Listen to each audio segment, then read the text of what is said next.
দর্শক স্বাগত জানাচ্ছি সিএসআরএম জনতন্ত্র গণতন্ত্রে। আপনাদের সাথে আছি আমি হোসেন শাহাদাত।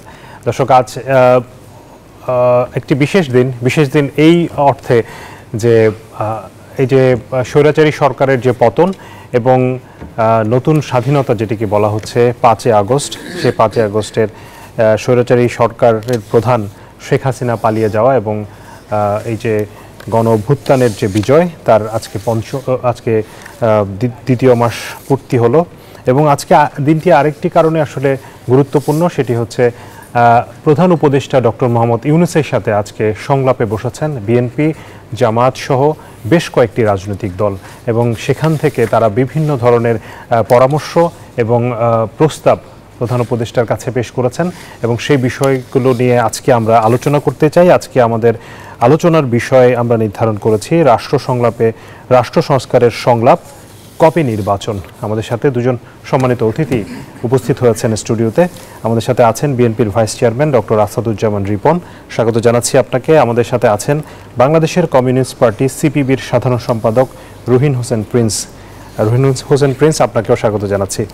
আমি প্রথমেই রিপন ভাই আপনার অনুমতি নিয়েই আমি রুহিন হোসেন প্রিন্সের কাছে যেতে চাই।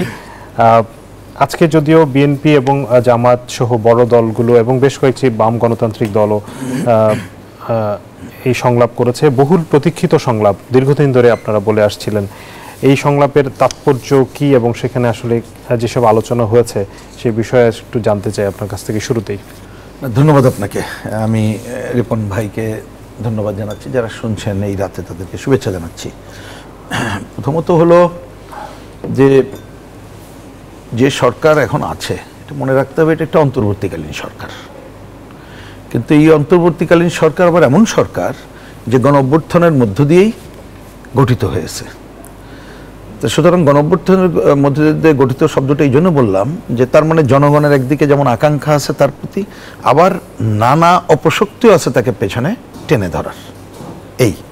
তাহলে তার যে এই অন্তর্বর্তীকালীন সময়ের যে প্রধান দায়িত্ব সেটা করার জন্যে জনগণকে আস্থায় নেওয়া দরকার এবং যে রাজনৈতিক দলগুলো বাংলাদেশে এখন তো একমাত্র পতিত দলগুলো ছাড়া তো আর সবাই তাকে সমর্থন করে, তাদেরকে আস্থায় নিয়ে কার্যক্রম করা দরকার। তা সেইটা করতে গেলে একটা বড় হচ্ছে রাজনৈতিক দলের সাথে এবং বিভিন্ন সংগঠনের সাথে নিয়মিত আলাপ আলোচনা করতে হবে। কিন্তু আমরা দেখলাম এই সরকার শুরুতে তারা যে আলোচনা করলো খুবই সামান্য, এটা উল্লেখযোগ্য না।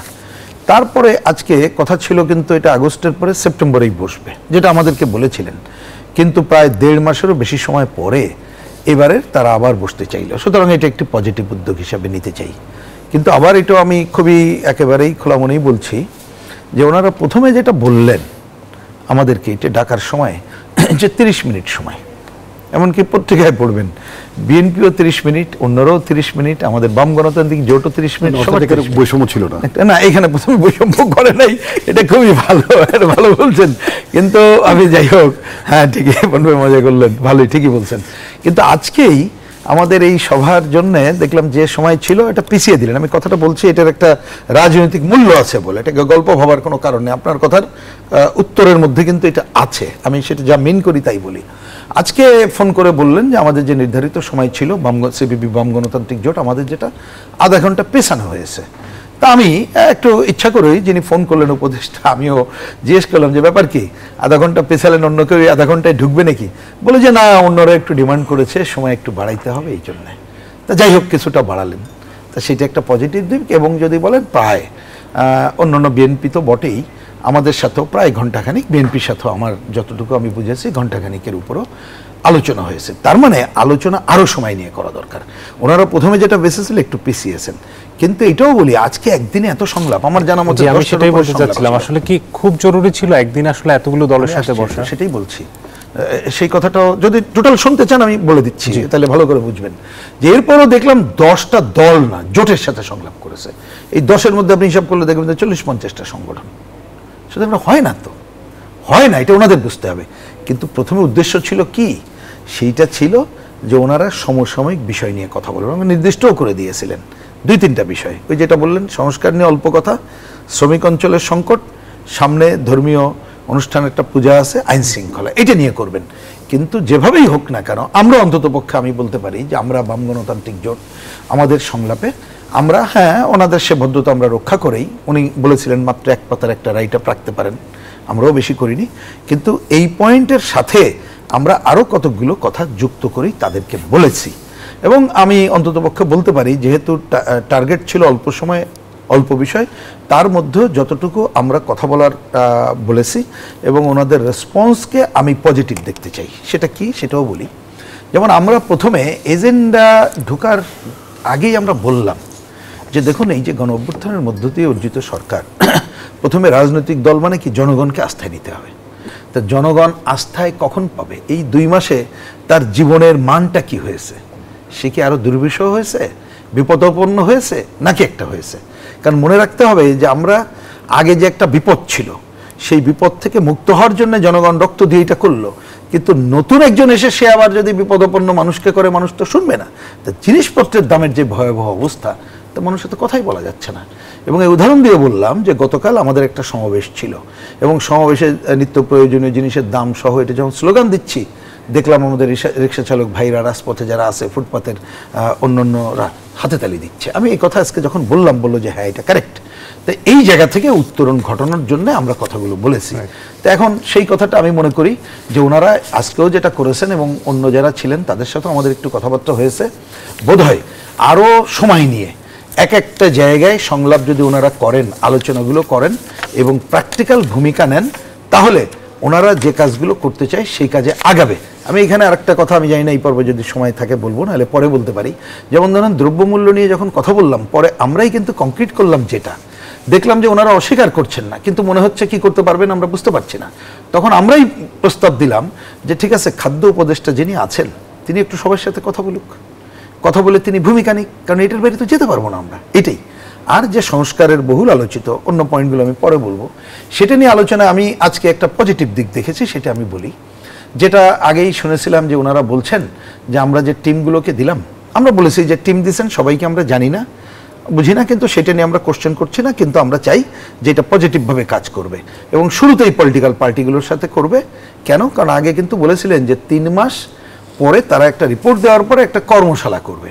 আজকে বললাম যে 3 মাস পরে কর্মশালা করবে, রাজনৈতিক দলগুলো তো কর্মশালায় যে এই পরামর্শ দিতে পারবে না, কারণ আপনাকে তো অন টু অন আলোচনা করতে হবে এক একটা দলের সাথে এবং বিষয়গুলো তুলে ধরার কাজ করতে হবে।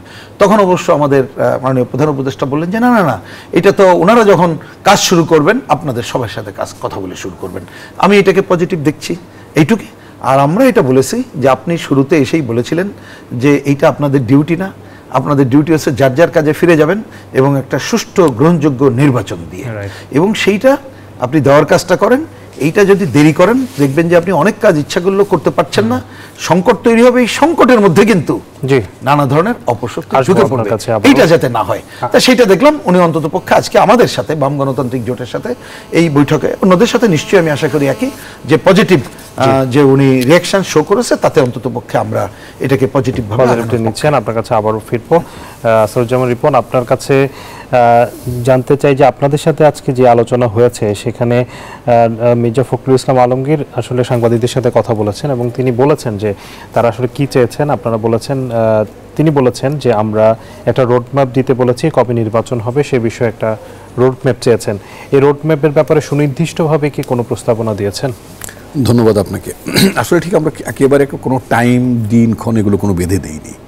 আমরা বলেছি একটা ভালো নির্বাচন করার জন্য, একটা গণতান্ত্রিক রাষ্ট্র ব্যবস্থায় ফিরে যাওয়ার জন্য যতটুকু সংস্কার দরকার ততটুকু সংস্কারই করেই নির্বাচনটা তাড়াতাড়ি দিতে হবে। নির্বাচনটা তাড়াতাড়ি না দিলে যেটা হবে সেটা হচ্ছে রাষ্ট্রের চারদিক থেকে আপনার কিছু নিরাপত্তা সংকট, নানা ধরনের ভেজাল দেখা দেবে। একটা কথা মনে রাখতে হবে যে আমাদের দেশে যে আপনার 5ই আগস্টে যে একটা মানে আপনার গণঅভ্যুত্থান চূড়ান্ত রূপ লাভ করলো, এটা কেন হলো? 2011 সালে মার্কিন যুক্তরাষ্ট্রের একটা ঘটনা নিশ্চয়ই আপনার মনে আছে, সেটা হচ্ছে আপনার occupy Wall Street. Wall Street ঘেরাও করা, এটি তো একটা মূল্য ছিল। প্রায় 2 মাসের মতো সময় ধরে ওখানকার লক্ষ লক্ষ মানুষ সমবেত হয়েছিল। তো যাই হোক, এর ওয়ান অফ দ্য রিজন ছিল যে আপনার ইনইকুয়ালিটি, মানে ইকোনমিক ইনইকুয়ালিটি এটা, তারপরে ছিল আপনার কর্পোরেট গ্রিড, আর হচ্ছে রাজনীতি অর্থাৎ influence of money in politics. মূলত আমাদের বাংলাদেশে এখানেও কিন্তু একটা মানে আপনার অকুপাই গণভবন হয়ে গেল।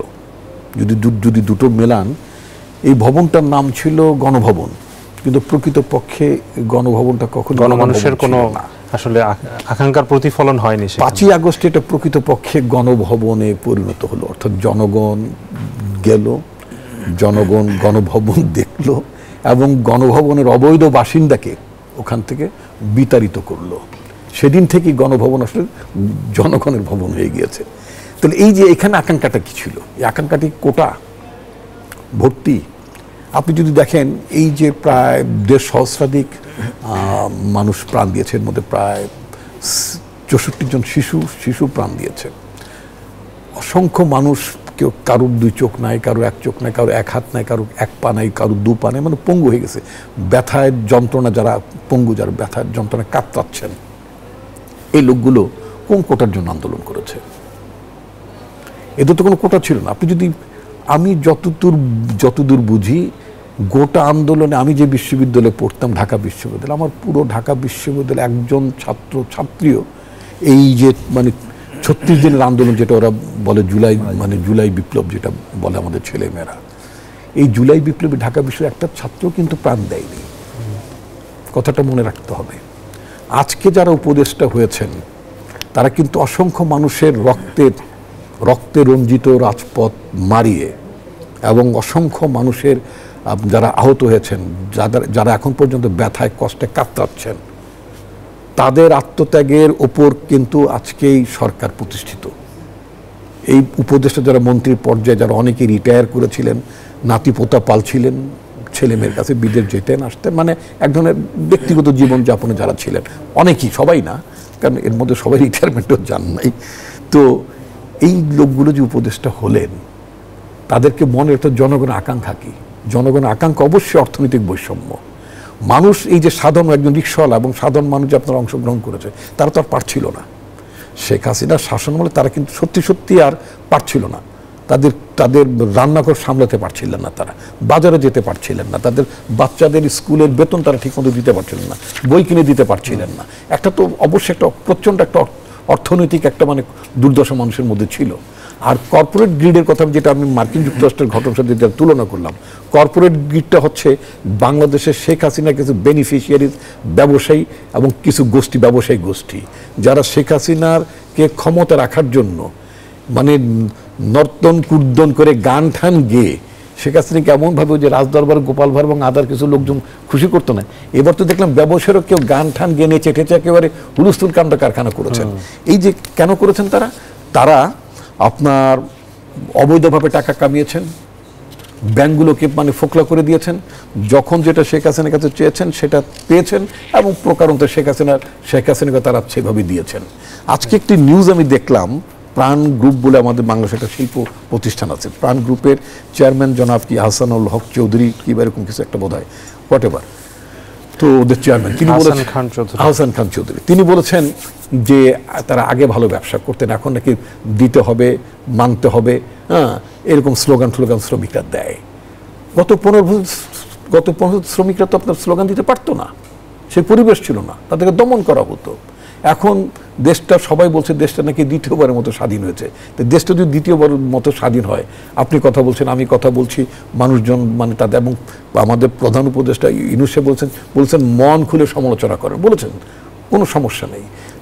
এখন যারা অনেক বছর বঞ্চিত ছিলেন, দফা দাবিগুলো বাস্তবায়ন করতে পারেননি, তারা মনে করেছেন যে একটা নতুন মানে তত্ত্বাবধান অন্তর্বর্তীকালীন সরকার এসেছেন, তারা হয়তো জনগণের কথা বলবেন। এই শুধুমাত্র তো বিষয়টি নির্বাচন না, শুধুমাত্র তো কতগুলো সংস্কারের ব্যাপার না, তাদের তো মানে পেটের রুজির ব্যাপার আছে, তারা দফা দাবি তুলতে পারে। হ্যাঁ, দফা দাবি তোলার নামে যদি কোনো দুর্বৃত্তায়নের কোনো প্রকল্প কারুর থাকে, সেটার বিরুদ্ধে অবশ্যই আমরা।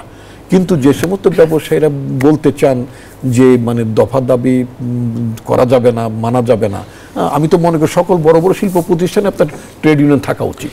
একসময় তো ছিল, তাই পাকিস্তান আমলে বড় বড় জুট মিলে ট্রেড ইউনিয়ন, তারা আসলে যেটি বলতে চাচ্ছেন যে তাদের অনেকগুলো দাবি আসলে এর মধ্যে মানা হয়েছে, কিন্তু এরপরও আবার যেমন 18 দফা দাবি মানা হয়েছে, আবারও নতুন 18 দফা দাবি, বিকেএম এর সভাপতি কিন্তু এই অনুষ্ঠানে বলেছেন যে আবারও নতুন করে 18 দফা দাবি নিয়ে আসা হয়েছে এবং এর মধ্যে এমন কিছু দাবি আছে যেগুলো খুবই অযৌক্তিক, এগুলো আসলে মানার প্রশ্নই আসে না এবং দেখলেই বোঝা যায় যে শুধুমাত্র একটি অস্থিরতা তৈরির জন্য এই ধরনের করা হয়েছে। সেটা অবশ্যই এই ধরনের তারা আসলে একটি সুষ্ঠু পরিবেশ চান ব্যবসা করার জন্য। আমি আমার বক্তব্য হচ্ছে দুটো, একটা হচ্ছে যে আপনি যারা বিশৃঙ্খলা সৃষ্টি করতে চায়, অস্থিতিশীলতা সৃষ্টি করতে চায়, কারণ এই সরকারকে অস্থিতিশীল করার জন্য তো আপনার পতিত স্বৈরাচার একটা এজেন্ডা আছে এবং সেটা একেবারে আপনার মানে বলা যেতে পারে 6 তারিখ থেকেই চলছে। সেটা আপনার মানে আনসার বিদ্রোহের নামে বলেন, একটু যদি আমরা একটু নির্বাচনের ইস্যুতে যদি আসি, যে আপনারা যে নির্বাচনের রোডম্যাপ চেয়েছেন আসলে সেটি স্পষ্ট করেছেন কিনা? আমি যেভাবে আমার দল যেটা স্ট্রেট বলেছেন যে নির্বাচনের জন্য যতটুকু সংস্কার করা দরকার, একটা ভালো নির্বাচন, অর্থবহ নির্বাচন, জনগণ যাতে ভোট দিতে পারে, তার ভোটটা যাতে সুরক্ষা হয় এবং নির্বাচিত সরকার যাতে আপনার জনগণের সরকার হিসেবে দায়িত্ব পালন করতে পারে, সেটার জন্য যতটুকু সংস্কার দরকার ততটুকু সংস্কার তো করতেই হবে, তাই না? কিন্তু এখন যদি আপনি মনে করেন ভূমি সংস্কারে নেমে যান, কথার কথা, আপনার তো এখন ভূমি সংস্কার দরকার নেই, এটা ভূমি সংস্কার আপনার করুক নির্বাচিত প্রতিনিধি। এখন যদি বলেন যে আপনার মানে বাংলাদেশের আপনার মানে পারমাণবিক নীতি কৌশল কি হবে, সেটা যদি আবার একটা যদি আপনি মানে কমিশন করেন, it's not required now. Even আপনার শিক্ষা কমিশন আপনার এখন দরকার নেই। আপনার এখন দরকারটা কি? আপনার দরকার সুশাসন। আপনার সংবিধানের যে সমস্ত মানে অগণতান্ত্রিক ধারা যেগুলো আছে, অ্যান্টি পিপল যে সমস্ত ধারাগুলো আছে, সেগুলো মানে সংস্কার করে একটা সুশাসনের জন্য, একটা ভালো নির্বাচন অনুষ্ঠানের জন্য যা যা দরকার সেই কাজগুলো করা দরকার। যেমন আপনার পুলিশ টোটালি ডিসফাংশন হয়ে গেছে। এখন আপনার প্রায়োরিটিটা কি? আপনার প্রায়োরিটি হচ্ছে যেহেতু পুলিশ কাজ করছে না, এখন পর্যন্ত আজকে পর্যন্ত কতজন পুলিশ কর্মকর্তা, কনস্টেবল, দারোগা, ওসি, অন্যান্য পর্যায়ের কারা কাজে যোগদান করেন, তাদের তো তালিকা হওয়া উচিত ছিল। এই ইস্যুতে কিন্তু আপনাদের এই মহাসচিব বলেছেন যে প্রশাসনের মধ্যে স্বৈরাচারের ভূত বসে আছে, এদের তাড়াতে না পারলে অন্তর্বর্তী সরকারের কোনো প্রচেষ্টা সফল হবে না। এই যে প্রশাসন এবং সেটা পুলিশ প্রশাসন হোক, সেটা জনপ্রশাসন হোক, সবখানে এখন পর্যন্ত যে আসলে কাজ করছে না, আমরা এই বিষয়টা নিয়ে বিরতির পর এসে আমরা এই বিষয়টা নিয়ে কথা বলবো। আমি দুজনের কাছ থেকে শুনতে চাইবো। দর্শক, জনতন্ত্র গণতন্ত্র দেখছেন আপনারা। এই মুহূর্তে সময় হলো একটা বিরতির, ফিরবো একটু পর, সাথেই থাকুন। বিরতির পর আবারও স্বাগত জানাচ্ছি CSRM জনতন্ত্র গণতন্ত্রে। আমরা আলোচনা করছিলাম সংলাপ এবং কবে নির্বাচন, এই বিষয় নিয়ে। আমাদের সাথে দুজন অতিথি আছেন, বিএনপির vice chairman doctor Asaduzzaman Ripon এবং বাংলাদেশের কমিউনিস্ট পার্টি CPBর সাধারণ সম্পাদক রুহিন হোসেন প্রিন্স। আপনাদের আবারও স্বাগত জানাচ্ছি। আমি আসাদুজ্জামান রিপন আপনার কাছে আসতে চাই। বিরতির আগে যে বিষয়টি বলছিলাম যে আপনাদের মহাসচিব মির্জা ফখরুল ইসলাম বলেছেন যে প্রশাসনের মধ্যে স্বৈরাচারের ভূত আছে, অর্থাৎ যারা দমন পীড়ন করেছে, এতদিন দুর্নীতি করেছে, শিক্ষার্থীদের উপর হামলা চালিয়েছে, তাদের অনেকেই কিন্তু এখনো প্রশাসনের বিভিন্ন স্তরে রয়ে গেছে এবং যে কারণে আসলে সরকার সেই ভালোভাবে ফাংশন করতে পারছে না। এদেরকে সরানোর ব্যাপারে পরামর্শ দেওয়া হয়েছে আপনাদের দলের পক্ষ থেকে। সরকারের পদক্ষেপ আসলে এই জায়গাটাতে খুব বেশি নমনীয় মনে করেন কিনা? না, আমি বিষয়টা ঠিক নমনীয় মনে করি না। বিষয়টা হয়ে গেছে কি, আপনার যারাই দায়িত্বপ্রাপ্ত, যেমন মনে করেন আমি যদি বলি একজন আপনার হেলথ মিনিস্ট্রিতে যিনি আছেন, তিনি যদি ওই তার ডিপার্টমেন্টে কাউকে না চিনেন, অথবা যিনি আপনার কি বলে পররাষ্ট্র দায়িত্বে যিনি, তিনি যদি পররাষ্ট্র লোককে যদি না চিনেন, তাহলে তো মানে যদিও পররাষ্ট্র যিনি আছেন তিনি অবশ্যই মানে ওইখানে তিনি দীর্ঘদিন কাজ করেছেন, উনি অনেক কি চিনেন। আমি একটা উদাহরণ হিসেবে বলছি। তাহলে যেটা হয় কি, উনি তো কে মানে আপনার দলবাজি করেছে, কে দলবাজি করেনি, কারা দুর্নীতি করছে, এগুলো এত কিছু ওনাদের পক্ষে। কিন্তু ওনার কি একজন ব্যক্তি, ওনাকে কি চিনতে হবে? ওনার নিশ্চয়ই অনেকেই আছেন অফিসাররা যারা, আপনি যে কথাটা বলেন এটা তালিকা করাটা আমি আপনাকে যে কথাটা এখানে একটু আমাদের মনে করতে, বর্তমান যেই সরকারটি এখন দায়িত্বে আছেন, এদেরকে আমরা ইন্টারিম গভর্নমেন্ট বলি, বাংলা অন্তর্বর্তীকালীন সরকার বলি। এই সরকার কিন্তু ঠিক আপনার তত্ত্বাবধায়ক সরকার ওদের মতো না। কারণটা হচ্ছে তত্ত্বাবধায়ক সরকার যখন আসে, তখন সংবিধান অনুযায়ী তত্ত্বাবধায়ক সরকার যখন আসেন, তিনি রুটিন মাফিকই বোঝেন যে কে তত্ত্বাবধায়ক সরকারের প্রধান হবেন পরবর্তীতে, এবং তিনি কিন্তু নিজের মতো একটা হোমওয়ার্ক করেন। কিন্তু ইমিডিয়েট ফার্স্ট চিফ জাস্টিস হবেন, তাই তো আগে যে বিধানটা ছিল। ইমিডিয়েট ফার্স্ট চিফ জাস্টিস জানেন যে পলিটিক্যাল গভর্নমেন্টের টেনিউর শেষ হচ্ছে 3 মাস পরে শেষ হয়ে যাবে। 3 মাস পরে আমাকে যদি আমি বেঁচে থেকে দায়িত্ব নেব, তাহলে আমার সম্ভাব্য গভর্নমেন্টে কারা কারা থাকবেন, তাদেরকে নিয়ে কাজ করে দেবে। উনি কিন্তু 3-4 মাস আগে থেকে একটা মোটামুটি টিম ওয়ার্ক করেন। তো টিম ওয়ার্ক করার কারণে মোটামুটি আপনি দেখবেন কম্পারেটিভলি আপনার কেয়ারটেকার গভর্নমেন্টের সময় প্রশাসনগুলো কিন্তু রিঅর্গানাইজ করাটা অনেকটা ভালো ছিল, সময় কম লেগেছে। কম ছিল, কারণ তাদের একটা হোমওয়ার্ক থাকে। আর আমি প্রফেসর মোহাম্মদ ইউনূস উনি একটা কথা জাতিসংঘে একটা প্রোগ্রামে বলেছেন যে এই যে বাংলাদেশের আন্দোলনটা হয়েছে খুব মেটিকুলাসলি হয়েছে, প্রি প্ল্যান্ড ওয়েতে হয়েছে। এই বক্তব্যের সাথে আমি খুব অ্যাগ্রি করতে পারি না, কারণ আমার কাছে মনে হয় যে যদি এরকম সব কিছু যদি ঠিক থাকতো, নাম্বার ওয়ান উনি নিজেই মানে আপনার মানে 5 তারিখে গভর্নমেন্ট ফল করলো, তাহলে উনি 8 তারিখে মানে দেশে পৌঁছতেন না। 3 দিন পর তো উনি দেশে পৌঁছেছেন, যার জন্য গভর্নমেন্টের 3 দিন ছিল না বাংলাদেশে। তারপরে গভর্নমেন্টের আপনার অ্যাডভাইজারদের যে ইন্ডাকশনটা যদি খেয়াল করি, তাতেও আমার কাছে খুব মনে হয় না খুব খুব পূর্ব পরিকল্পিতভাবে এইসব লোকগুলোর অনেকের ব্যাপারেই ভাবনা চিন্তা থাকতে পারে। যদি অনেক আগে ভাবনা চিন্তা করলে অনেকেই হয়তো এর মধ্যে থাকতে পারতেন না। আবার যদি এইভাবে যদি চিন্তা করি, যদি এইটা যদি খুব পূর্ব পরিকল্পিত হয়ে থাকতো, তাহলে আপনার সম্ভাব্য মন্ত্রণালয়গুলোতে কিভাবে সাজাবেন সেটা একটা হোমওয়ার্ক থাকতো।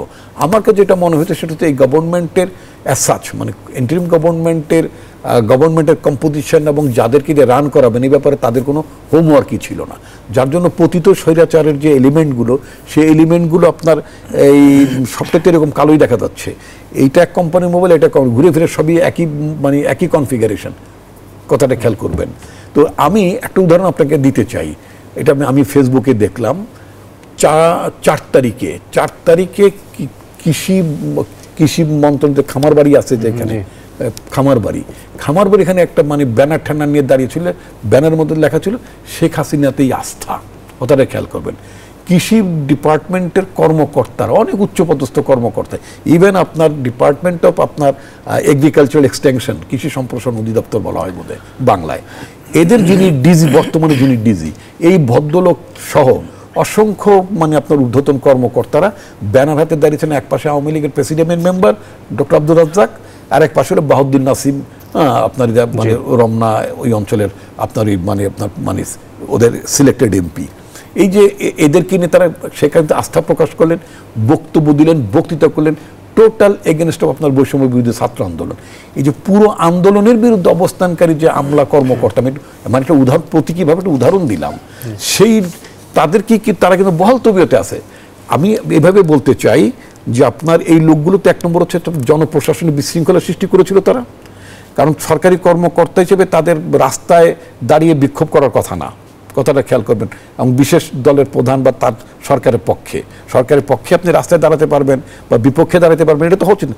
সরকার জনপ্রশাসনের লোকেরা কোনো পক্ষই অবলম্বন করবে না, তাদের চাকরি বিধি সেটা পারমিট করে না। ওই সময় তাদের অফিসে থাকার কথা, কাজ করার কথা, তারা রাস্তায় বেরিয়ে সরকারের পক্ষ অবলম্বন করে বৈষম্য বিরোধী ছাত্র আন্দোলনের বিরুদ্ধে অবস্থান নিতে।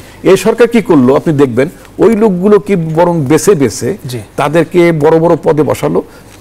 তারা এদের মধ্যে একজন সচিব আছে কৃষি মন্ত্রণালয়, এই সচিব ভদ্রলোক তিনি শেখ মুজিবুর রহমানের জন্মবার্ষিকী উদযাপন কমিটির, খেয়াল করবেন, মেম্বার সেক্রেটারি ওই ভদ্রলোক। এবং সরকারের তৎকালীন গোয়েন্দা সংস্থাদের বাছাই ঠাছাই না ছাড়া এই লোকটাকে তো নিশ্চিত করতো না। এখন হয়তো বলার চেষ্টা কর, ভাই আমার কি মাথা দুটো, আমি এখন এরকম স্বৈরাচারের ভূত একই বিষয়। আমি রহিন হোসেন প্রিন্স আপনার কাছে আসতে চাই যে এই যে সরকারের বলা হচ্ছে যে সরকারের প্রতিষ্ঠানগুলো সেভাবে ফাংশন করছে না, সেই ফাংশন যে করছে না তার পেছনে কি আপনি এটা মনে করেন যে স্বৈরাচারের ভূত যারা রয়েছে তাদের এখানে ভেতরে? আমি ভূত বলবো না, একেবারে স্বৈরাচারের প্রতিভূ। আমি মনে করি এই আলোচনাটাই প্রয়োজন নাই, এটা তো খুবই স্বাভাবিক ঘটনা না, কিন্তু তাদের বিরুদ্ধে সরকার আসলে ব্যবস্থা নিচ্ছে না। আসেন দ্যাট অ্যানাদার কোশ্চেন। আমি এই যে আলোচনা অনেক প্রয়োজন নাই, প্রয়োজনটাই করা দরকার, কারণ এটা তো খুবই স্বাভাবিক।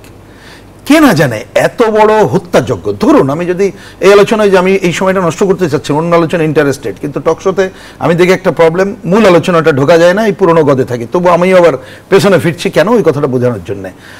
এত বড় ধরে নেন কেউ কোনো কারণে সে নীতিগতভাবে মনে করে আওয়ামী লীগ সরকার অমুক টমুক, সেটা একটা ব্যাপার ছিল, কিন্তু এত বড় হত্যাযজ্ঞের পরেও যারা তার পক্ষে দাঁড়ায়, তাহলে তাদের নিয়ে আর আলোচনা চলে?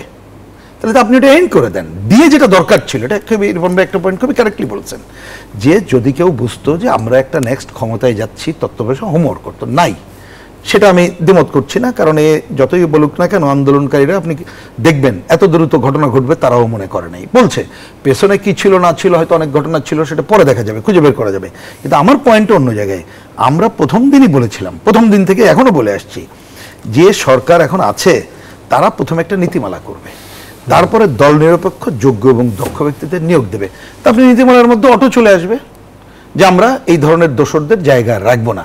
আপনাকে তো শুরু করতে হবে, সেই কাজটা আমরা এখনো দেখছি শুরুর জায়গাটা হলো না। তা শুরু আপনি যদি দেরি করেন, এই কাজটা না হয় এই সংকট অবধারিত থাকবে। কারণ এইটা নিয়ে আমি মানে স্বাভাবিক হিসাবে দেখছি যেটা ক্ষতিগ্রস্ত হবে মূল। এবার আমি ছোট্ট দুইটা একটু আপনাকে আগের আলোচনা হয়েছে, আমি একটু ছোট্ট রেসপন্স করি, সেটা আমি জরুরি মনে করছি। তার একটা হচ্ছে অলরেডি একটা হয়ে গেছে। একটা হচ্ছে আপনি আগে এখানে রিপন ভাই কথাটা তুলেছেন, খুবই কারেক্টলি বলেছেন যে আমরা দেখছি যে এই যে মালিকরা যেভাবে কথা বলছে, উনি যে কথা বলেছেন ওইখানে আমি পুনরাবৃত্তি করছি না। আজকেও আমাদের এই আলোচনার সময়টা ওনারাও জানতে চেয়েছিলেন শ্রমিক এলাকায় অসন্তোষ এই জায়গাগুলো। আমরা কি বলেছি অত সময় নাই, লিখিত দিছিলাম, ছোট্ট করে খালি বলে দিই।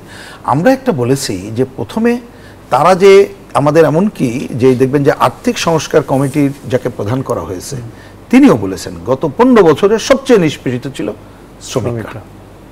তাহলে নিষ্পেষিত টাকা পাওয়ার দিক থেকে, কথা বলার দিক থেকে বোধ।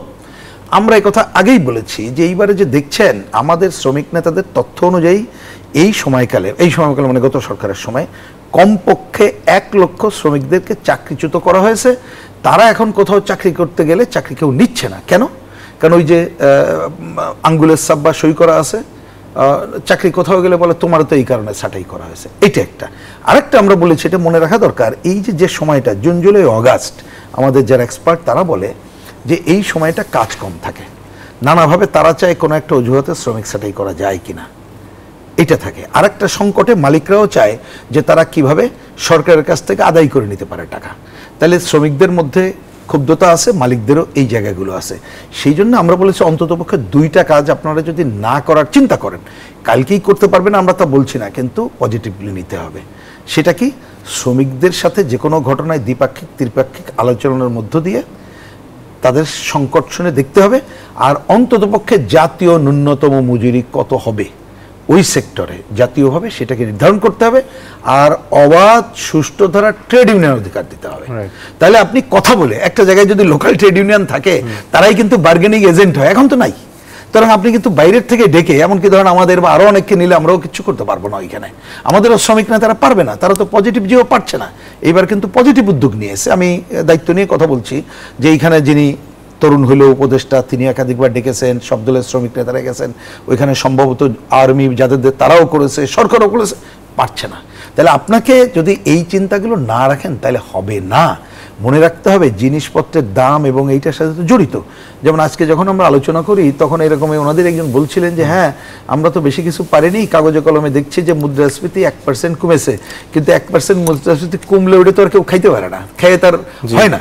তা বলছি যে পজিশনটা হচ্ছে যে আপনাকে এইগুলো পজিটিভলি দেখে আগাতে হবে, কারণ ওদের দিনে যেটা পারেনি এখন এই সুযোগগুলো। পরবর্তী অংশের আলোচনা আসলে আমরা মূল্যস্ফীতি নিয়ে করতে চাই, কারণ সাধারণ মানুষ আসলেই খুব কষ্টে আছে। তাদেরকে আসলে স্বস্তি দেওয়ার ব্যাপারে সরকারের পদক্ষেপ কি এবং কি নেওয়া উচিত সেগুলো নিয়ে আমরা পরবর্তী অংশে আলোচনা করব। দর্শক, সিএসআরএম জনতন্ত্র গণতন্ত্রে সময় হয়েছে আরও একটি বিরতির। ফিরবো একটু পর, সাথেই থাকবেন আশা করছি। গণতন্ত্র গণতন্ত্রে আমাদের সাথে দুজন অতিথি আছেন। আমরা আলোচনা করছিলাম রাষ্ট্র সংস্কারের সংলাপ এবং কবে নির্বাচন, এই শিরোনামে আমরা আবার আলোচনায় ফিরতে চাই। এই মুহূর্তে আমরা আলোচনা করতে চাই দ্রব্যমূল্যের যে ঊর্ধ্বগতি, এবং এই ঊর্ধ্বগতি নিয়ে আসলে সাধারণ মানুষের নাবিশ্বাস উঠে গেছে, এবং সাধারণ মানুষের আসলে একটা প্রত্যাশা ছিল, যেহেতু এটি গণ আন্দোলনের একটি সরকার, গত সরকারের আমলে মূল্যস্ফীতি যে লাগামহীন পরিস্থিতি সেখান থেকে কিছুটা হলেও স্বস্তি ফিরবে এমনটা প্রত্যাশা ছিল সাধারণ মানুষের, কিন্তু সেটি আসলে সেই প্রত্যাশা পূরণ হয়নি। এবং এখন আসলে এটি নিয়ে ব্যাপকভাবে আলোচনা হচ্ছে, সমালোচনা হচ্ছে। সরকার কেন এটিকে আসলে নজরে সেভাবে আনতে পারছে না? না, 2টা প্রশ্ন। প্রথমে হচ্ছে একটা আগে সিদ্ধান্তে আসি আমরা এই আলোচনার মধ্যে, আসলে কি যেভাবে চলছে এটা পরে আসি। আসলে কি এই দ্রব্যমূল্য নিয়ন্ত্রণ করা সম্ভব না? হ্যাঁ কি না? আমাদেরকে যদি বলেন হ্যাঁ উত্তর, তাহলে কি করতে হবে, কতগুলো কাজ করতে হবে, যেটা আজকে আমরা কিছুটা বলেছি এবং বলেছি পরে খাদ্য উপদেষ্টার দায়িত্বে যিনি, তিনি আলোচনা পুরোপুরি বলবো। সেটা হচ্ছে প্রথমে দেখেন 2টা জিনিস, যে কিছু জিনিস আমাদের দেশে উৎপাদিত হয়, আর একটা হচ্ছে আমদানি করতে হয়। এই তো 2টা জিনিস। তো এই ক্ষেত্রে আমরা বলেছিলাম যে উৎপাদিত যে দ্রব্য তার আপনি প্রথমে উৎপাদনের খরচটা কমান। আপনি খবর নিয়ে দেখেন, এই এখনো সারের দাম বাড়তি, কীটনাশকের দাম বাড়তি। তাহলে আপনি কমানোর কাজটা 1 নম্বর করবেন। 2 নম্বর, একটা বড় হতো মধ্যস্বত্বভোগী। তা আমরা তো খবরে দেখলাম যে এখন নাকি চাঁদাবাজি ওগুলো কমে গেছে, কিন্তু এখন খবর আসতেছে আস্তে আস্তে কিন্তু বাড়ছে। তাহলে এইটা যদি কমানোর পরেও আমরা বলেছিলাম যে একটা এখানে দেখবেন সিন্ডিকেট থাকে দেশীয় পণ্যেরও, ওই সিন্ডিকেট ভাঙতে গেলে আপনাকে ওই উৎপাদকের জায়গায় একটা উৎপাদক সমবায় আর ক্রেতা সমবায় করতে হবে এই জায়গাটিতে। তা আপনি করতে সময় লাগুক, কিন্তু আপনি তো সিগন্যাল দেবেন। আমরা দেখতে পাচ্ছি এখনো সিগন্যাল দেওয়া হচ্ছে না এবং বাজার মনিটরিং হচ্ছে না। ওই এক ভদ্রলোক এখন দায়িত্বপ্রাপ্ত আছেন, উনি চেষ্টা করছেন, ভোক্তা অধিকারে তা তো হবে না, আরও মানুষ।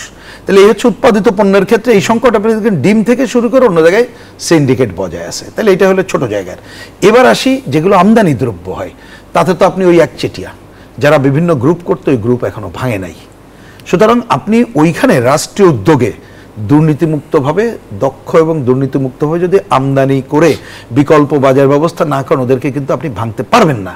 আর আমরা আজকে ওনাকে বলেছি মনে রাখতে হবে রেশন ব্যবস্থাটা চালু করার জায়গায় যেতে হবে পুরোপুরি। তাহলে কিন্তু আপনি কতগুলো জিনিসের দাম নিয়ন্ত্রণের জায়গায় আপনি করতে পারবেন। তো এই ধরনের কোনো কাজ তো আমরা দেখতে পাচ্ছি তারা এখনো পর্যন্ত সূচনাও করলো না। সূচনা করার চিন্তা আছে কিনা জানি না। আজকে আমরা বলে এসেছি কিন্তু 40 লক্ষ লোকের একটা মানে রেশনের ব্যবস্থা হচ্ছে, সেটা বলেছেন। এবং আমি প্রসঙ্গক্রমে বলি যে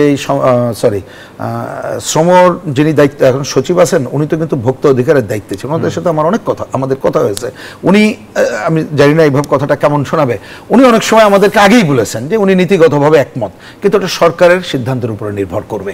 তার মানে আপনি এই কাজগুলো যদি ঠিকমতো আমরা করার জায়গায় যেতে পারতাম, তাহলে না পারার কোনো কারণ নেই। আর ছোটোখাটো দুই একটা কথা আপনি দেখবেন পত্রপত্রিকায় খবর বাড়াচ্ছে। ধরেন চিনি, এখনও খবর পাই যে 1 কেজি চিনি কিনলে গভর্নমেন্টের আপনার 45 টাকা তার ট্যাক্সও দিতে হয়। আপনার প্রত্যেকটা জায়গায় এগুলো করে গেছে। তা আপনি যদি এটাকে রাষ্ট্রে ধরতে চান, খালি কমাইলেও অনেক সময় যদি মালিকরা কমায় না, তাহলে আপনাকে তো সেই জায়গায় একেবারে সুনির্দিষ্ট করে করে ভূমিকা নিতে হবে। সেই ভূমিকা নেওয়ার মতো পরিস্থিতি আমরা এখনো পর্যন্ত দেখছি না, এবং এটা আলোচনার মধ্যে আসতে হবে। একটু আমি জোরাজোরি এই অর্থে বলছি, তারা ভূমিকা পালন করবে। এবং আজকে আমরা ওনাদেরকে যেটা বলেছি যে আপনার এই সরকারের যে সমর্থকরা আমরা সহ অন্যরা আছে, আপনারা এই ধরনের কাজে যদি আমাদেরও সহায়তা চান, জনগণের, আমাদের না, জনগণের সহায়তা চাইলে জনগণ কিন্তু সহায়তা করতে প্রস্তুত হয়ে আছে। কিন্তু সেটা না করে কি হচ্ছে, আমি গতকালই, পরশু না, এখন তো হয় নাই, আমাদের একটা দলীয় প্রোগ্রাম ছিল প্রেস ক্লাবে। তা সেইখানে নিত্যপণ্যের দামের কথাটা ছিল। আমরা দেখলাম যখন এটা আসছি, মানুষ কিন্তু মনে করছে যে, বলছে যে ভাই আমাদের তো আয়ও তো কমে গেছে, আয়টা বাড়েনি। আর এখানে তারা কিন্তু এটাকে মনে করছে এইটা যদি আমরা না করতে পারি, আর আইন শৃঙ্খলা, এই দুইটা বিষয় যদি সামনে না আনতে পারি, তাহলে অন্য সংস্কার কাজে অগ্রসর করা। যেমন রিপন, আপনার কাছে সবশেষ আসতে চাই, আমাদের একেবারে শেষের দিকে, এই প্রসঙ্গে আপনি সরকারকে আসলে সরকারের যে পদক্ষেপগুলো, বিশেষ করে সরবরাহ ব্যবস্থা ঠিক রাখার জায়গাটাতে সরকার এখন পর্যন্ত আসলে সেভাবে করতে পারছে না, কি করা উচিত মনে করেন? ধন্যবাদ আপনাকে। আসলে যেটা আমি খুবই অল্প সময়ের মধ্যে কথাটা শেষ করবো, সেটা হচ্ছে সরকারের মধ্যে যারা আছেন এই বিষয়ে অনেকেই দক্ষ নন। আর এটা মূলত এই মানে সরকার তো একটা কাঠামো, যাদের উপর নির্ভর করবেন যে আমলাতন্ত্র, সেগুলো ঠিক মানে সরকারকে সহযোগিতা করছে না। এটা একটা বড় সমস্যা। ওই যে আবারও বলবো, পতিত স্বৈরাচারের যারা এজেন্ট, পতিত স্বৈরাচারের যারা সুবিধাভোগী তারাই আছেন, তারা এইগুলো নানা জায়গাগুলোতে বিশৃঙ্খলা সৃষ্টি করছেন। কিন্তু আমি সর্বশেষ একটা কথা বলতে চাই, আজকে আমার একটা মানে এই যে আন্দোলনটা হলো ছাত্রদের সমন্বয়কদের, মুরব্বীদের একটা সংগঠন তারা রিসেন্টলি বানিয়েছেন জাতীয় নাগরিক কমিটির নামে। সেখানে দেখলাম যে আজকে আমি অনলাইনে দেখলাম তার একটা দাবি তুলেছেন জাতীয় নাগরিক কমিটির তরফ থেকে, বলেছেন যে সেনাবাহিনীকে ব্যারাকে চলে যেতে হবে দ্রুত। তা আমার বক্তব্য হচ্ছে যে ব্যারাক শব্দটা একটা কলোনিয়াল শব্দ। আমাদের স্বাধীন বাংলাদেশের সৈন্যরা ব্যারাকে যাবে কেন? এই ব্যারাক শব্দটা তো একটা মানে একটা ঔপনিবেশিক শব্দ। আর কথা হচ্ছে কি যে আমাদের সেনাবাহিনী কি চেয়ে ম্যাজিস্ট্রেসি নিয়েছে, তা তো না।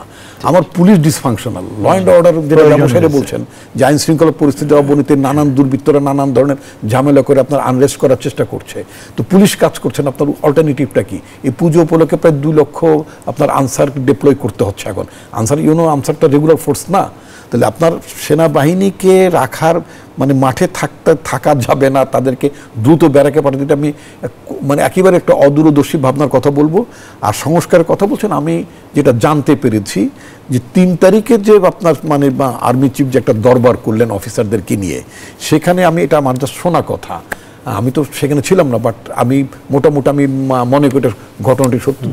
যিনি বলেছেন তিনি দায়িত্ব নিয়ে বলেছেন। এই 3 তারিখে এই মানে শেখ হাসিনা পতনের দুদিন আগে সেখানে সেনাপ্রধান যখন দরবার করতে যখন যান, মানে উপস্থিত হন, প্রথাগতভাবে আপনার ওই যে মানে আর্মি চিফ আসবেন, রেড কার্পেট বিছিয়ে দেওয়া, তারপর যেখানে তিনি বসবেন সেখানে ফুল টুল থাকবে। উনি ঢুকে বলেছেন যে এই যে মানে সেনাপ্রধান হাঁটার জায়গাটা রেড কার্পেট দিতে হবে, এই কালচারটা তুলে ফেলেন। আমি বলছি সংস্কারের অভিযাত্রা শুরু হওয়ার দুদিন আগে আর্মি চিফ বলেছেন যে এই রেড কার্পেট দেওয়ার দরকার নাই, সামনে ফুল রাখারও দরকার নেই, এগুলো না করলে চলবে, এগুলো উনি ডিসকারেজ করলেন। আমি মনে করি যে এ কাইন্ড অফ রিফর্ম চিন্তা ভাবনায় আর্মি কিন্তু এটা মানে বিপ্লবের দুদিন আগে এটা বাস্তবায়ন করাটা অন্যদের এখন নিশ্চয়ই জরুরি। আপনাকে অসংখ্য ধন্যবাদ ডক্টর আসাদুজ্জামান রিপন। রুহিন হোসেন প্রিন্স, আপনাকেও ধন্যবাদ, আমাদেরকে সময় দিয়েছেন। দর্শক আপনাদেরকেও ধন্যবাদ। সিএসআরএম জনতন্ত্র গণতন্ত্রে আপনারা এতক্ষণ আমাদের সাথে ছিলেন। আগামীকাল নিশ্চয়ই একই সময় আবারও দেখা হবে। সবাই ভালো থাকবেন।